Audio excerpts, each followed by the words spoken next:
U-Turn podcast. You guys know I love a little snacks in it. So I'm sitting here chewing on a little midday snack and opening up the podcast to a new friend of mine who I'm really excited to have. Her name's Lindsey Epperly. She's the founder and CEO of Jet Set World Travel. It's a modern travel agency all about service, innovation, and gratitude.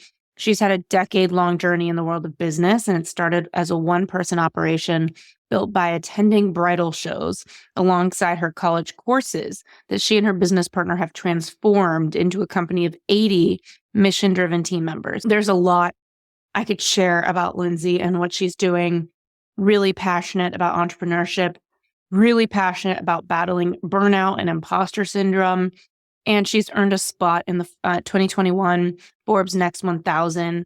She spoke at so many different events.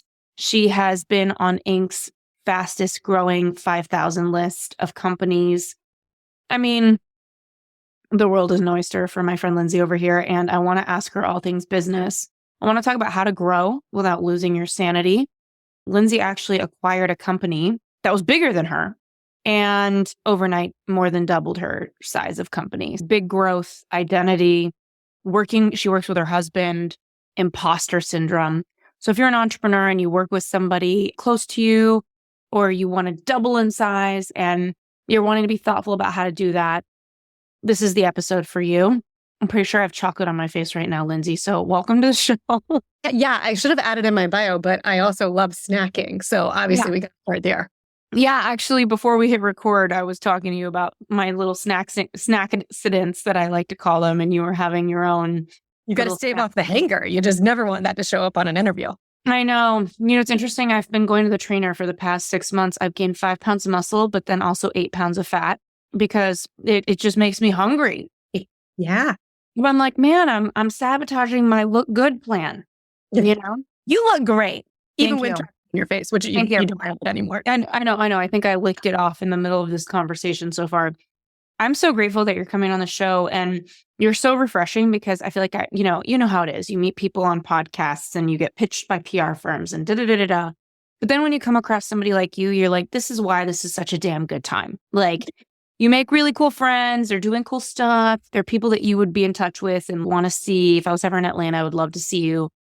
So yeah, kind of take me back to the beginning, because I feel like a lot of people are probably there where you maybe there was like a big break moment where you were working on something and you started to see momentum. Take me into a special moment where things started to shift for you and what you were up to. Yeah. First, thank you for all the kind words. It's very mutual. I think we have a fast friendship that has been so fun to explore already. And I just got to interview you for my podcast, for Who Made You the Boss. And it's so fun just to get to know each other through these deeper conversations. And so it's interesting when I think about the kind of milestones in the career of founding a travel agency. We turned 10 this year. What I founded was originally called Epperly Travel. We then went on to acquire Jet Set World Travel and then rebrand as Jet Set. And so there are so many incredible moments throughout that journey. But I will tell you, the one that stands out the most is the moment that I thought was going to destroy us, and the event that I thought that was going to destroy us, which was running a travel agency with my husband as my business partner during a world pandemic. Side note, when we were expecting our first child and had a home under contract. So like all the things happening all at once, planes are grounded, not a lot of business to be done during that time, right? And all of our eggs are in this one basket. And I remember just days on days on days of hard decisions. You know, are we going to keep the home or are we going to keep this business? And having to ask ourselves, what story do we want to be telling on the other side of this? And we really wanted to tell the story of believing in what we were building at what was then Epperly Travel. And I'm so glad we did, because that's what allowed us to really catapult into the next level. It's what allowed us the acquisition opportunity of Jet Set. But it was the obstacle that I thought would very well destroy everything I had built up for the 5 years before then. Okay, so I know that, at least for me, building a business has sometimes felt like I'm on the edge of massive opportunity, explosion in the positive way, and failure, and can't keep it up, and I'm exhausted, and how are we doing this? What are some ways that you've kept yourself sane personally when you're building, and what limits have you learned for yourself? What are some boundaries you've put around your schedule, your needs? Like, what are some things people can start to think about? Because I know that we can't build anything if we feel like we're dying a little bit inside and we're kind of keeling over at our desk. No. So how have you stayed normal? I don't know that I've stayed normal. So I'll just answer the question of how I've at least stayed mostly sane. And it ebbs and flows, right? It depends on the seasons. But I mean, I do remember at the very beginning of this business being absolutely leveled. I was so burned out at that time too. I remember specifically saying to my husband, who worked for the company at that point, but was not my business partner, because I didn't need a business partner. I had it all under control on my own because that was my problem. I was like number one bottleneck for everything. But I remember saying to him, I feel like I'm walking around with a lit match and I'm just ready to throw it and burn this whole thing to the ground because I was so burned out. And I was like, left unchecked would have been a bit destructive for my own well-being and for everything I'd built, because I saw it being leveled and I thought, is this what it's supposed to be? Is it supposed to be leveled and I'm supposed to walk away because I'm burned out? And what I learned through that was him bringing up the confrontation of, are you sure you'd rather burn it down than like maybe give me a shot at helping you run this as a business partner? And I was like, yeah, I'd rather burn it down. Thanks. Thanks for offering. But eventually came around to realizing, wait a minute. This is an opportunity, right? There is an individual who I love and trust wholeheartedly that could actually help me build this thing in the way that I've always wanted to build. And I was going so crazy and burning out because I was trying to wear all the hats, as most entrepreneurs do, especially in service-based businesses when we start off as a solopreneur and then we decide to scale, right? Like you're the lead practitioner. And so it's so hard to get out of the mindset of doing everything because you can't. So for me, a big learning lesson, a big boundary I had to start setting for myself was learning to accept help and then actually accepting it, right? Like not just saying that I'm accepting it and then micromanaging everything, but really delegating. What I learned to do, something tangible that your listeners can take away, is I learned to delegate the what and not the how. And so what that looks like for me is very clearly defining the goal that I have for whichever team member or business partner or whoever I'm bringing in to help with the project or, role. And instead of being all up in their business and saying, this is exactly how you need to get it done because this is how I would have done it, I had to just step back. You have to create some checks and balances, of course, but you give them the what and let them figure out the how. And that was the big thing for me because I would always try to get in and let them know how they should do it because it was my way and that was the only way. I mean, I think everyone goes through iterations of that, but Control Freaks Anonymous over here, I was definitely like president of that club for a long, long time. Yeah, I love that. And I guess it feels vulnerable because I was thinking about the documentary Fire Festival with Ja Rule and that whole clusterfuck. And it's interesting because I do feel like there's a lot of business owners that are kind of running a fire festival without meaning to, because it feels there's so many digital marketers, especially, that offer something before it exists. And so there's a lot of imposter syndrome in the sense where I don't know how this is going to go because I'm selling it right now. And we don't know how many signups we're going to get. And then we're going to create what we've committed to. So in these moments of like growth edges where you're kind of like offering something, but you're still kind of building the plane while you're flying it, how have you managed your imposter syndrome? It's a good question because I'm kind of hyper obsessed with imposter syndrome these days. Like a lot of the content I work on over at my podcast, and I even created a workbook around this, is this idea of leveraging our imposter syndrome to turn it into inspiration. Because I think the common rhetoric is, oh God, there's that voice, there's that gremlin, there's that negativity again. And how do we just quiet it down? And I actually think one of the ways that I've learned to hone in on the imposter syndrome and actually use it to my advantage is by embracing it and realizing, oh, this is here to tell me I'm doing something out of my comfort zone. And it's okay to own my entire story in this moment and in all moments, and realize like the only person who thinks I'm a giant failure right now is probably me, or the only person who like knows behind the scenes that I'm about to serve ham sandwiches at Fire Festival because I'm still figuring out and building it. It's probably me. And granted, you need to deliver on what you're promising. Don't serve the ham sandwiches and sell a bunch of people on $10,000. Exactly. Something that doesn't exist. But if you are showing up, doing the hard work, you are a responsible individual and you're building it, that's okay. I mean, it's okay because it's your first time doing it. It's everyone's first time doing it. And I think, Ashley, imposter syndrome is so difficult for entrepreneurs especially, because if we're doing it right, then we should have imposter syndrome, right? If our business is a little bit bigger every single day as we hope for it to be, that means it's our first time leading a business that size. Like, we can never live in the complete realm of I've got this, or that means complacency. And I think that's a bad place to be.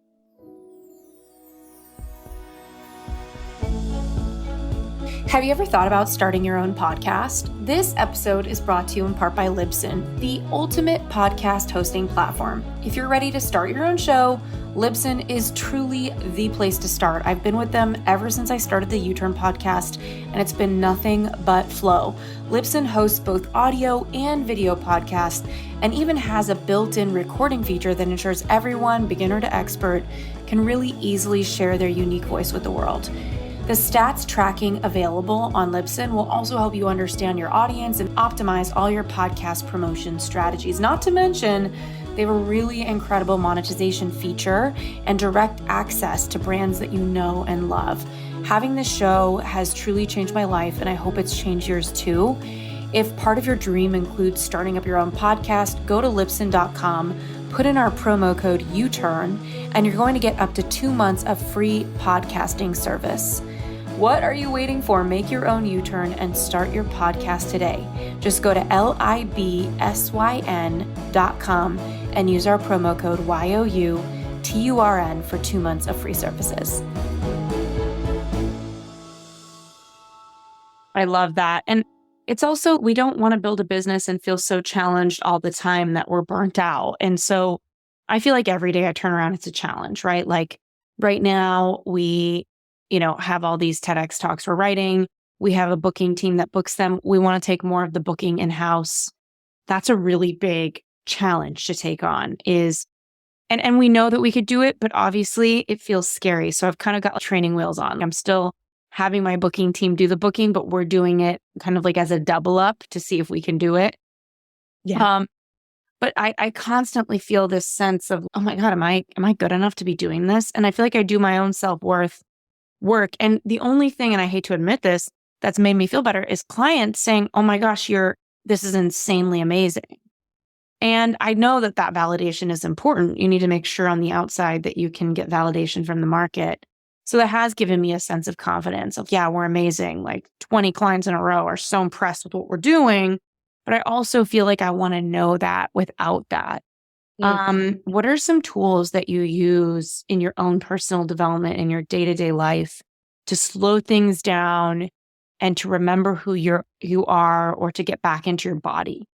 Yeah, that's a really good question. And you hit the nail on the head when you said we don't always want to be feeling that way. Yet we feel like we are. We're always kind of like hustling for the carrot. And I think when that happens, one of the number one things that I've learned to do is separating my self-worth from my success. And I think this takes a lot of therapy, a lot of deep diving. I'm a big journaler and writer. I'm always writing about this.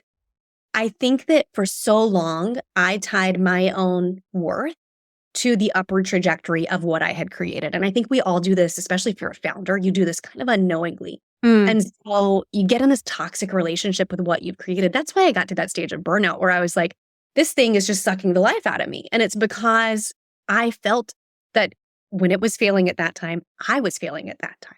So number one thing that I do there is to separate my self-worth from my success and to really, really dive in deep and hold firm boundaries on that I, as a human, and this comes from spirituality and from faith, I know my self-worth. I know my value. And I believe that so much that we actually even infused it into the company values at JetSet. One of our 3 values is we believe in the value we add, because I know the travel advisors on my team need to constantly remind themselves, like, you are worthy, you are valuable, you are showing up and performing a service that people want. To your point, the market's asking for it. That's very validating. We got to remind ourselves too of our worth. A second thing that's been really helpful too, Ashley, and I actually had a really fun experience recently interviewing Amy Porterfield, and she was sharing with me how seasonally she works out her schedule so that she knows, here's the time, like the 3 months that I'm just going to go like pedal to the metal, full grind. And then for 3 months, I'm going to take it a little bit easier. It's not just simply like a 7-day vacation. It's actually seasonally scheduling. And I think it's harder in certain industries, but I definitely think, becoming more of a creator and kind of in my CEO role, I can find that I have more freedom and flexibility to do that, so that I can set up the company to run in a way to where if I need to be at so many meetings every single week, perhaps in 3 months, when I have it scheduled to actually spend time with my family over the summer, I will have more that is running without me. Like I am working toward that goal. I found that to be very helpful. And I'm not just saying that because I run a travel company and I believe everyone should travel for their health and wellness as well. But because just taking that grind culture out of your 12 months a year situation is really helpful. I know that, as entrepreneurs, we want to get the most out of our team and we don't want to leave money on the table. And when you start to take on payroll and all these things, it can feel like, oh my gosh, I'm responsible for so many people's lives, including my own and my paycheck. You acquired another company, but I'm curious to understand, what were some of the things you did to get your own company into a good financial position to be able to justify buying another company and absorbing it? Because for me, I'm like, that's impressive. I imagine a lot of people listening are thinking a lot about marketing, lead gen, because sales is like the lifeblood of any company, right? So you had to have healthy sales and good fulfillment in order to even think about having more. So I want to start a little bit with like your sales and your lead gen. What did you learn really built as a strategy that you think really built your company and built your book of business?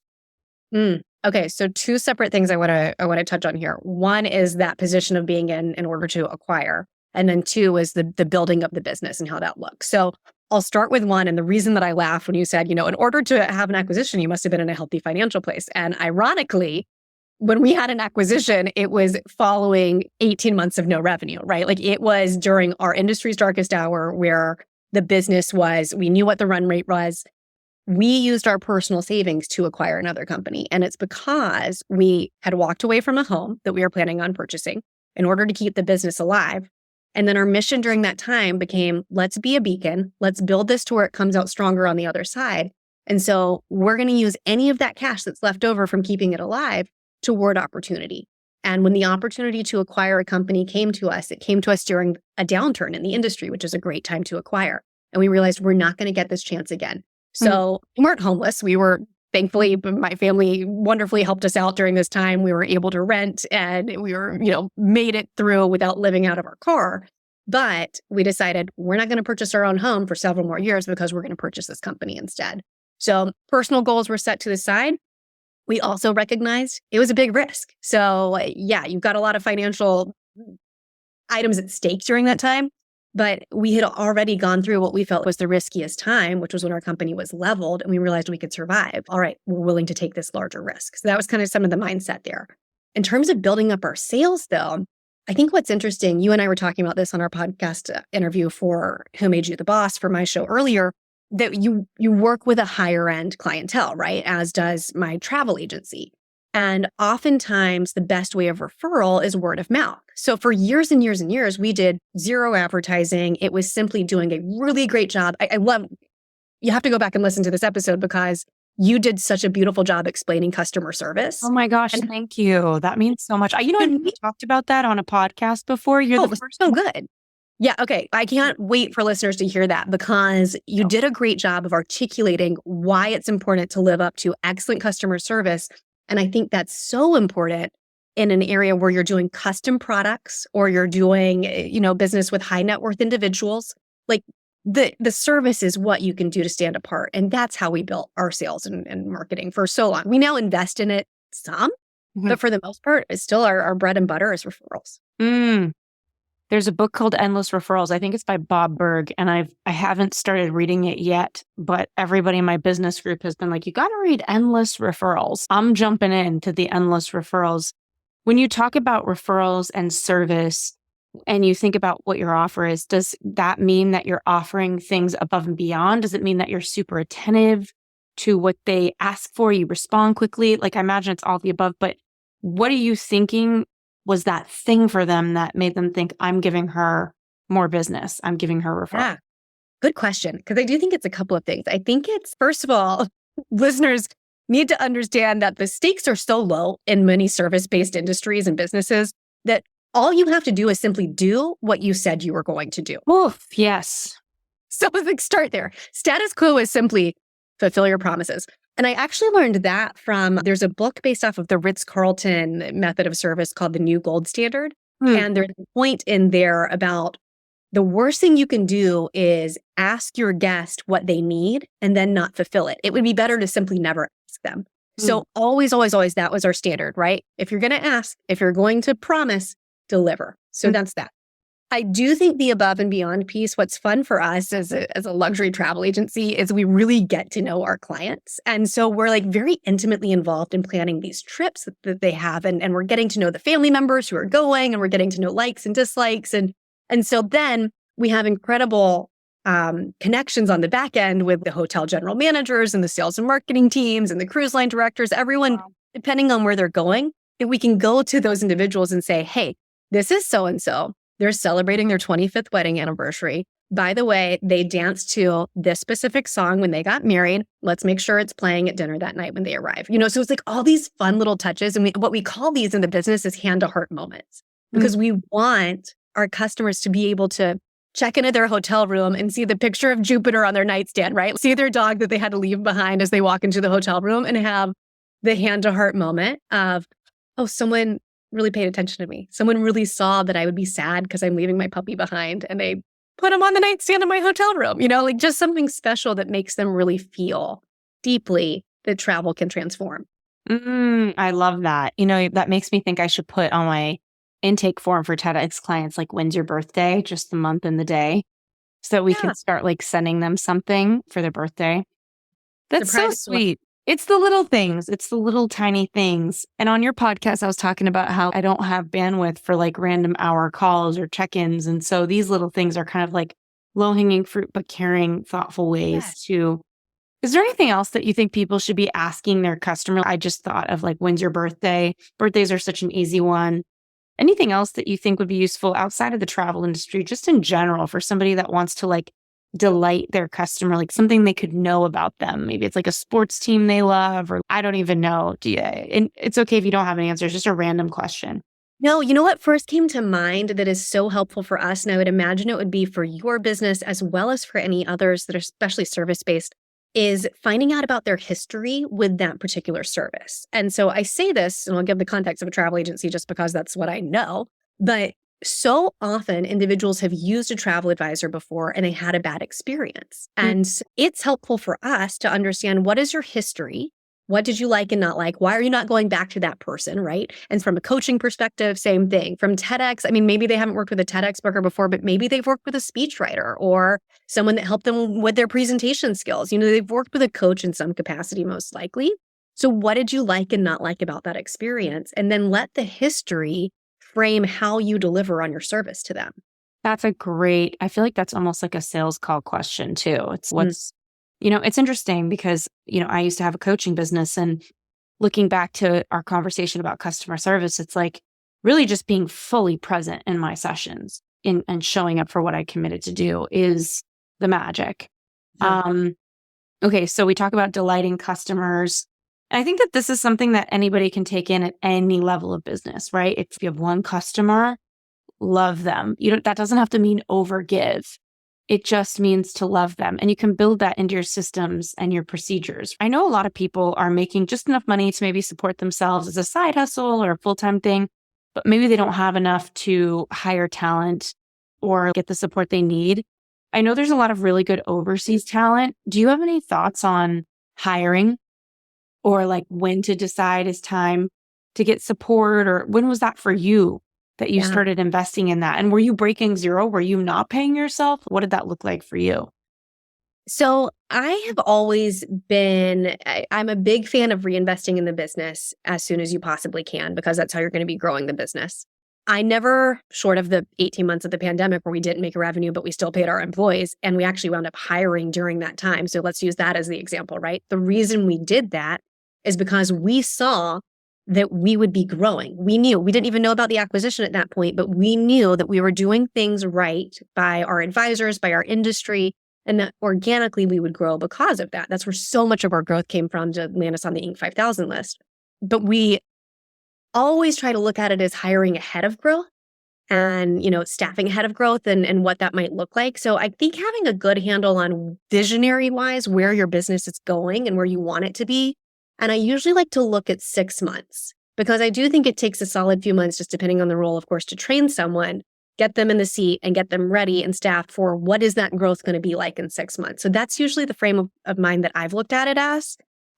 Anytime I've done it opposite, meaning anytime I've hired when I need to hire, I find that I'm 3 to 6 months behind when I should have hired. And then you're just kind of like firefighting.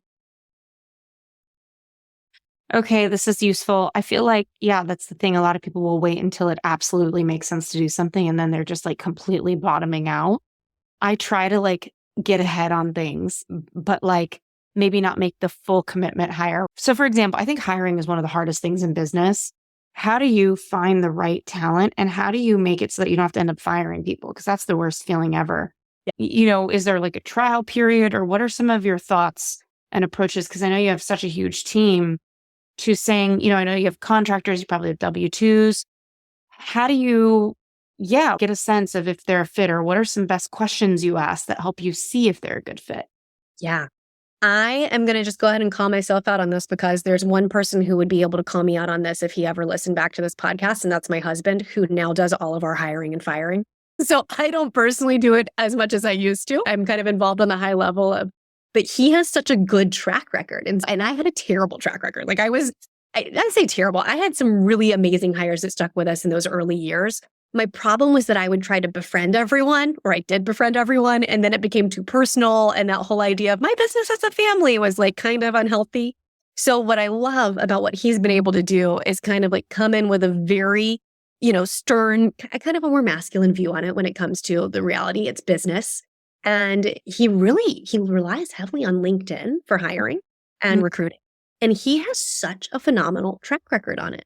And he usually goes through 2 to 3 rounds of interviews. And the first round is typically with a team member that individual would be working with. So he's having other members on our team kind of in management that are essentially pre-screening. And then he'll interview those final candidates. So it's allowing one as the COO or CEO, he sits as our COO. It's protecting his time, which is extremely valuable, and allowing him to not have to go through the hundreds of interviews to begin with.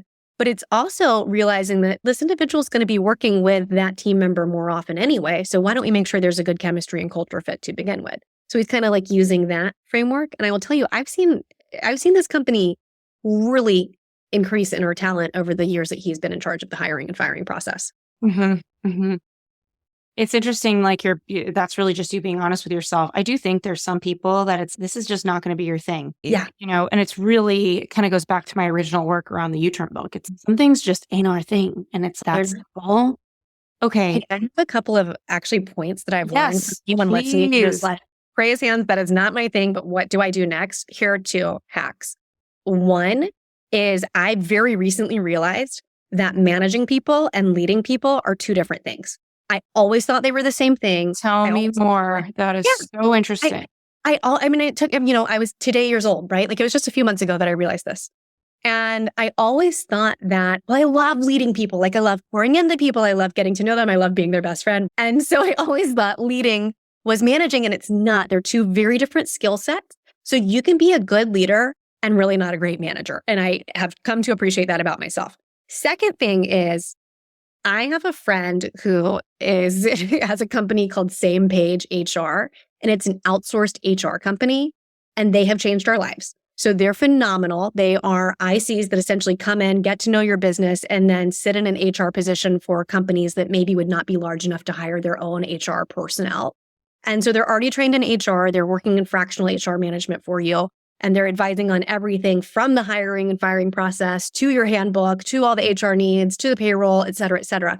So even though we have an individual like my husband, like Jeremy, who's very good at this, we've started working with them recently because of our scaling and our growth, because we want a professional that's helping. So I will give a plug for them because I think if you're in a position where you're like, this is just not my jam, and I also don't have a business partner who loves it, you can outsource that too. I didn't realize you could outsource it. There's so much we can outsource that we don't even realize. And I love hearing people's little surprise outsources. One of the biggest shortcuts to the long cut, as you said. Yeah. Shortcuts for the long cut people. One of my favorite outsources, there's two of them. One is a babysitter on my team, and one is a content person whose content I think is as good as mine. So what I mean by that, not to tout my own content, but what I mean by that, and by the way, I'm like killing a spider on the wall right now as I'm talking to you. Gotta love that. Okay, so what I mean is like babysitter. You have tech teams, you have project management teams, I like to have somebody whose job is for me to say, and this is usually an hourly contractor sort of person, for me to say, hey, I just had the tech team go do this. Can you make sure they actually do it? And one of the biggest problems is tech teams will say done, and it's not done. And so I'm like, they know it's a system that whenever we get an email that says done, it's not done until they say it's done. So like I have a babysitter person and it's hourly and they just get looped in on emails for projects. And then I also have a content person and they sign off on content that I don't need to see, but it's not high stakes. It's like medium hanging fruit. So let's say that people listening have an email newsletter and they're not writing it, but it's not like the most high hanging fruit thing. It's just heartfelt tips and stuff like that. You might be able to have a content babysitter, like somebody, if you're a relationship coach, another relationship coach and you have to make sure you love what they think and how they think, but like babysitting and signing off on those drafts so you don't have to set aside that time editing. Genius. Love good little babysitter. I love outsourcing. I think that's something I didn't realize. The higher up you get in leadership, the more likely you are to, because you've got to protect the time of what you are best at. And you wrote a whole book about this, right? Like your zone of genius. Yeah. Okay. So acquiring another company, I think it's really insightful that you talked about how you kind of like put aside buying your home. I think that puts into perspective. Like you had this cash and you're like, what do we want to do with this? I think when people listen to us talking right now and they hear, oh, Lindsay acquired a 40-person company, they're thinking you must have had millions and millions of dollars cash in your bank account to be able to do that. Yeah, exactly. So my hope, without overstepping on your candor, is to be able to help people see how this doesn't have to be so far away for them. Yeah. So what could you share for someone who maybe has like a 10-person company and it's 10 employees or even 5 employees and 5 contractors? Maybe it's a coaching business, like whatever. And I want to open the door for them as they're listening right now to know it's possible for you to acquire another company. I would ask you about getting acquired, but since you're on the other side of the fence, I want to ask you about acquiring. What are some ways we can help them understand your thinking or your positioning for that, or their positioning for that, so that they can understand that if you want to make your company bigger and acquire something, it doesn't have to be so far away? Yes. Okay. So I think that the top 2 things that individuals should keep in mind are opportunity and culture fit. And so I'll go into both of those. The idea behind opportunity is that this would have never happened to us had we not been saving up for something that we knew we would one day want to turn into an opportunity, right? At the time, we thought it was a home for our family. But because we had that cash to be able to use to leverage to build our business, we were able to acquire during a downturn, like I mentioned. And so if you're sitting there and you're thinking about acquiring, and we've looked at other acquisition opportunities since, what was so neat about this acquisition is it sent a really cool message to our industry that, look, female-founded boutique agencies are here to stay. There's a great entrepreneurial spirit that's coming back, because it was all about like mega consolidation before that. And so we've since been brought a number of opportunities. But our industry is now at a high period. It would be a totally different story. You would need millions of dollars in the bank in order to acquire during this type of time. And it's not necessarily wise to acquire right now, right? So unless there's a specific opportunity from each business that's coming by, but for the most part, they're all asking top dollar because they can ask for top dollar right now. So if you're considering acquiring, you still have to be wise about when you do it. And just know the minute you sense an obstacle, whether that is an industry obstacle, or perhaps it's that you know someone else who has a business and their obstacle is they don't have anyone to give it to and they're trying to get out of it, right? Like you're looking for things that would look like roadblocks, but you can really leverage as opportunities. And I don't mean leverage by taking advantage of someone else's fate. I mean simply being there and being available and building relationships so that you can see if the timing is right. And there's never any problem the second part of this was the culture fit, right? If you've identified another company that really would fit in well with what you've been building and where you're going, because you cannot replace the culture of that other company. You absolutely cannot come in and transform it from top to bottom. I mean, you can, but it's going to be really hard work and you're probably going to lose most of the team. One of the things we're so proud of in this acquisition that we had from JetSet is not only did we not lose anyone, we actually gained 2 individuals who had formerly left the company before we came on, who have come back to the company to work with us. And so that's such a huge, I mean, we take that so seriously because we're like, we really wanted to steward the journey of this company and these companies coming together, and we really wanted to lead them well. And so culture is huge because I don't think we could have done that if it was a company that had an entirely different ethos, right? Like we had just enough overlap to where it really made sense. So all of that to say, if you identify those companies, that's something you can do today. Sit down with a notebook and start thinking about the companies that would be your dream. That was what we did in order to find JetSet. Jeremy had asked me if we could acquire one day, what would it look like and who would you want? And I was like, it would be JetSet. I already knew who it was, but we had to wait for the right opportunity. So you can always approach the founders of those companies, start having relationships with them, or the owners, whoever it is at the time, start forming a relationship, start letting them know intention too. Hey, if you're ever interested in selling, I would love to be someone that you call in that conversation. Throw your hat in the ring. It never hurts to ask. Mm-hmm. So fun to hear about that, and so fun to hear like you owning a company invites people back. People are one of the hardest things, I think, for people. Like we're all different little cats running around, acting and thinking different. And it can be so hard to find your place with the people you're working with. How do you think about culture? How do you think about fit? Because here's the thing I found. There's culture and then there's competence. And they're 2 different things, right? Is this person competent for the role? Sometimes it's hard to even know because they have to be in it for a while. As a company, Wise Whisper Agency, we have done 3-month 1099 trials before we bring people on as a W-2. Right. And that's been huge. People say hire slow, fire fast. I used to think that was me kind of hiring fast, not firing fast, but like trying fast.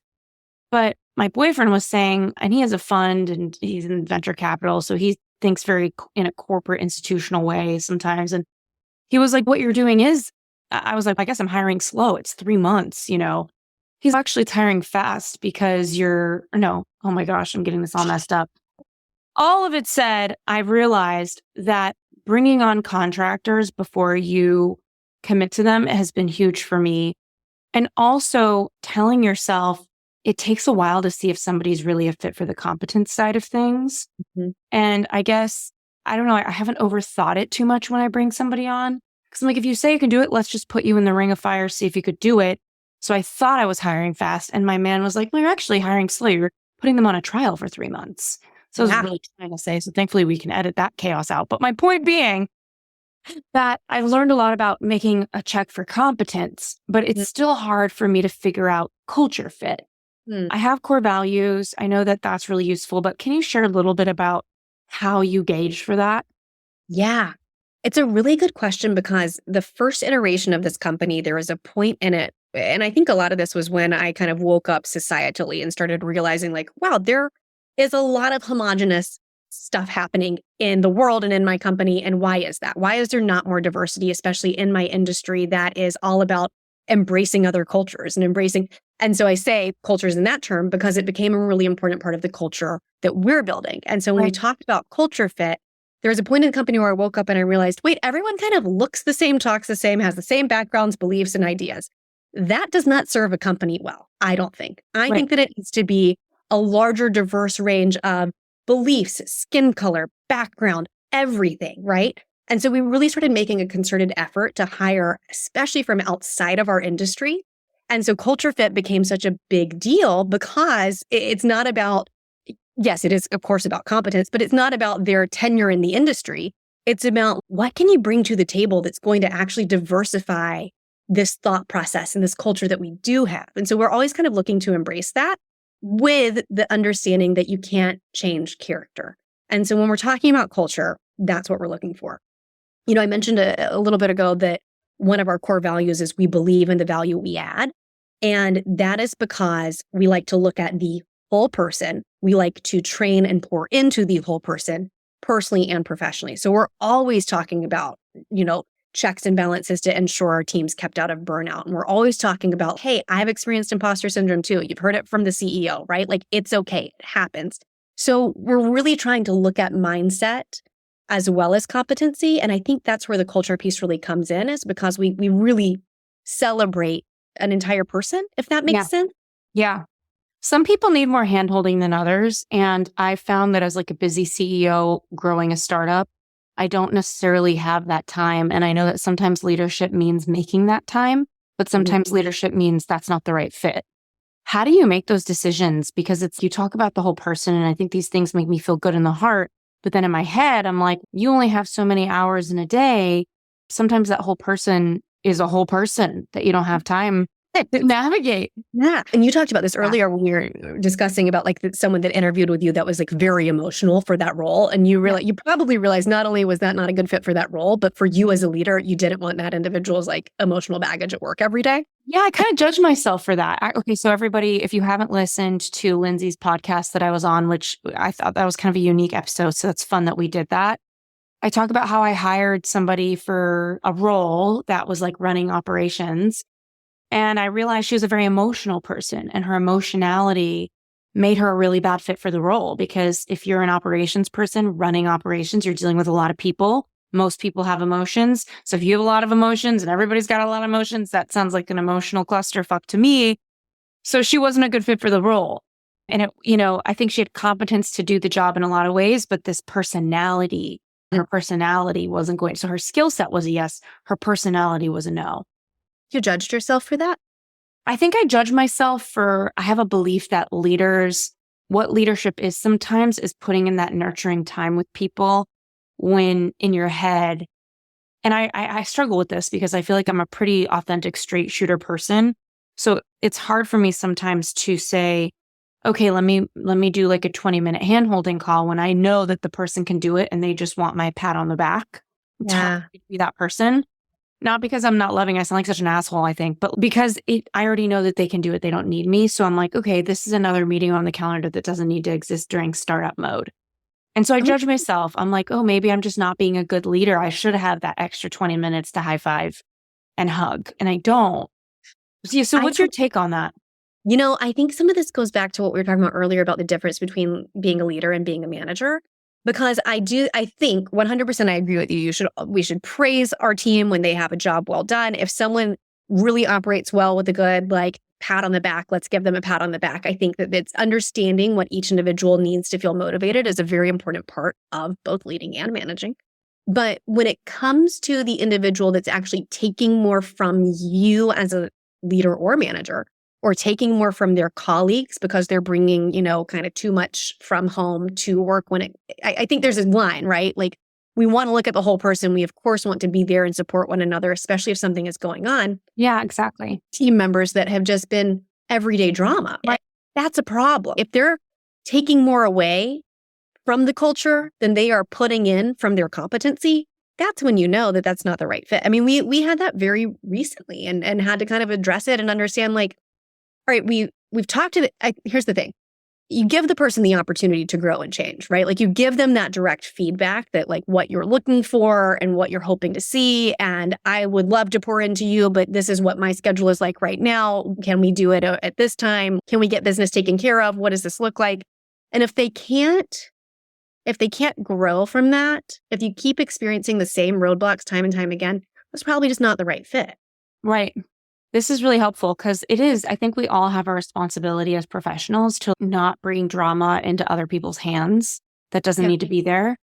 And I've learned that it's interesting. So I interviewed about 1,200, right? I didn't interview personally. I went through about 1,200 applications for speech writers. We picked 4 writers and I'm so pleased with them. And it's interesting because when we did a trial, about 10 writers, we had to do a trial project. We had them literally write a TEDx talk. And we gauged how was it to work with them, how was it for the client, et cetera, et cetera. The one that stood out to me the most was the quietest one who just got the work done. I'm like, damn, I haven't even heard from her. She shows up to the meetings and it's done right. Yeah. And It really has shifted the way I view myself because I'm always the student in class that raises her hand to ask questions. And I think that's really good. But it got me thinking, how many times am I raising my hand out of anxiety and needing like soothing and clarity on something that really doesn't need to be a question? And how many times am I asking for attention that I don't actually need to have? And watching this girl write for us, and she just showed up to the meetings, delivered her drafts. Other writers had 14 text message questions. And on one side, I'm like, damn, as a leader, I want a safe environment where people can ask questions. But then I'm like, whoa, this girl just took full initiative. She got it done right. Yeah. And there were no questions. It was a straightforward project. And so I guess kind of going back to judging myself, that's the kind of person I want to work on my team, is someone who's totally self-sufficient, asks me when they really have a question. And that's kind of that no nonsense. But I think a lot of people are going through a lot and it's hard to not bring that to work. So I have empathy for that. I'm just building Wise Whisper Agency as like a rock solid titan in personal branding. And to me, that's self-sufficient people. Is there an interview question that you've learned to ask that you think is really telling about who somebody is and whether they're a fit for you? And then I have my final question, maybe. I wish I had a better answer for this. I don't really know off the top of my head an interview, because we talk about this a lot of times, right? Like we just wish we had the silver bullet of a question that could tell us like someone's actual work ethic and character. Maybe I go back to even the question to ask clients, right? Like more about history, the whole tell us a time when you faced an obstacle. Yeah. But you can only learn so much from some of these interview experiences. I will say, just a point to make from what you were just saying, it's interesting to me how you just said that you have now self-reflected on like how you ask questions, like that encounter made you reflect on like something that you could grow from. Yeah. Because I do think there's so much truth to when someone annoys us, oftentimes it's a reflection of our own behavior that is actually annoying us, right? And so to use that as a lens to look back and be like, how am I showing up at work? And is this actually something? I think that's a really, really telling experience as a leader. I love that you shared that. Thank you for saying that. Yeah, I guess every single experience we have, it's if we're honest with ourselves, we're either like upping our game or we're not. So I'm like, all right, this girl just upped my freaking game. Like she's not as needy as I am. I'm a needy question asker in class, and I had no idea until I saw what it looks like, and it felt so good for my soul to feel like, wow, I can hand her something, and it doesn't pull on my cognitive load anymore. And when we're upping our game, it's probably when we're most prone to imposter syndrome. So to take this full circle, that's you getting out of your comfort zone as an entrepreneur, and you're doing something right because of it. Thank you. And okay, so final question, completely off the path of what I've been asking you. If you lost everything today and you needed to get your first 3 clients and you couldn't use your company that you have right now, like the credibility you've built and the network you've built, you're starting over today, how would you go get your first 3 clients? I actually love this question because my favorite part of the creative process, and creative process counts as building a business as well as building a podcast, as well as my writing ventures, and you can relate to all of these things because you're a creative soul, is the hustle phase. And so I have no problem whatsoever going and knocking on the door. So what is this business, right? What is this new business that I'm building? And what individuals would be in alignment with that have existing businesses? And I'm knocking on those doors and I'm taking the founder to coffee and I'm talking to them about how we can work together. Like I love the hustle phase. So that's where I would start. I know I keep giving book recommendations today. I was just in an entrepreneur mastermind group this morning. They also recommended a book. Let me look in my Amazon cart because it's sitting there literally right now. And it's called Pick Up the Phone and Sell. That's your vibe. You're like, I'm going to just pick up the phone and sell, or I'm going to show up and I'm going to sell. People forget it's like money is just floating in the air around us. And all we need to do as business owners is take your hand out, fucking grab it. That's it. But you know what it is too, though, Ashley, is I think I love people and I love getting to know people. And I think that's why I like the hustle phase, because it makes me start thinking. It's why I loved like launching the podcast, right? Like it's how I got introduced to you. It makes me start thinking about who are people that I don't know that are already existing in this realm, and like, how could I become friends with them and get to know them and like now form a real good human connection that is a win-win-win all around because now we have new friends and now we're up-leveling each other's businesses. Like that to me is, yes, pick up the phone and call whatever wiring, stranger danger I'm supposed to have. I just have never had it. You're making a point, which is like with these podcasts, it's if you build yourself up enough, you can move into the collaboration phase. So there's phases in business, and I feel like there's something about you, Lindsay. You bring up random thoughts for me that are, I think, useful. But it's kind of like the pick up the phone and sell phase. But if you do that hustle, you have built something somewhat that you can start growing through collaboration. I think podcasts are such a good example of that. Yeah. So, and we'll probably email our list about each other and support each other and do all the stuff. So thank you so much, Lindsay. Where can everybody find you, work with you, join your agency, do travel? Like, talk to me about what they can do with you. Thanks for asking. You can find everything you need to know about everything I'm working on over at lindsayepperly.com. You can get links to Jet Set World Travel. You can follow me on Instagram or connect on LinkedIn. And you can download our Imposters to, why am I forgetting the name of my own workbook? From Imposter to Inspiration workbook, which is all how I walked myself through a moment and a season of great imposter syndrome in order to actually leverage that and grow. lindsayepperly.com. Beautiful. Thank you so much for coming on. Ashley, thanks for having me. Thank you so much for tuning into the U-Turn podcast. And thank you again so much for our sponsors. We are here because of you. And to our listeners, thank you for checking out our sponsors. We always pick people and brands that we trust and we believe in. And just for listening to the show, writing your reviews on the Apple app, and just being willing to make your own U-turns. We'll see you next week.